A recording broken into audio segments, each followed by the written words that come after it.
এই জিনিসটা আমি অনেক দিন পর খেলাম।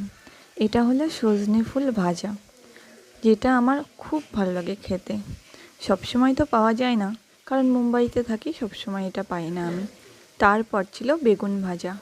জানি না কেন এই বেগুন ভাজা দিয়ে আমার ভাত মেখে খেতে এত ভালো লাগে। বেগুন ভাজা হলে আমি ভাত দিয়ে মেখে খাবই। তারপর এলো শোল মাছ। এই শোল মাছটা আসলে একটা কাকুর পুকুরের থেকে ধরা, তিনিই ভালোবেসে আমাদেরকে দিয়েছিলেন। আর আমার মা জিরে আদা লঙ্কা দিয়ে শোল মাছটা রান্না করেছিল, খুব সুন্দর হয়েছিল খেতে। আর যেহেতু আমি সব মাছ খেতেই ভালোবাসি, তাই এটাও খেতেও আমার খুব ভালো লেগেছিল। কত দিন পর যে এরকম দেশি মাছ খেলাম কে জানে। তারপর ছিল চিকেন কষা।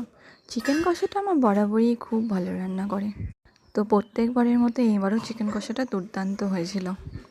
আমি যতই ভালো করে রান্না করার চেষ্টা করি না কেন, মায়ের মতো টেস্ট কিন্তু আনতে পারি না।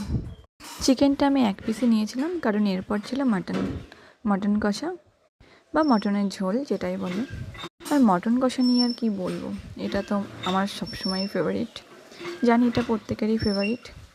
আর শেষ পাতে ছিল রসগোল্লা, এটা দিয়ে খাওয়া শেষ করলাম।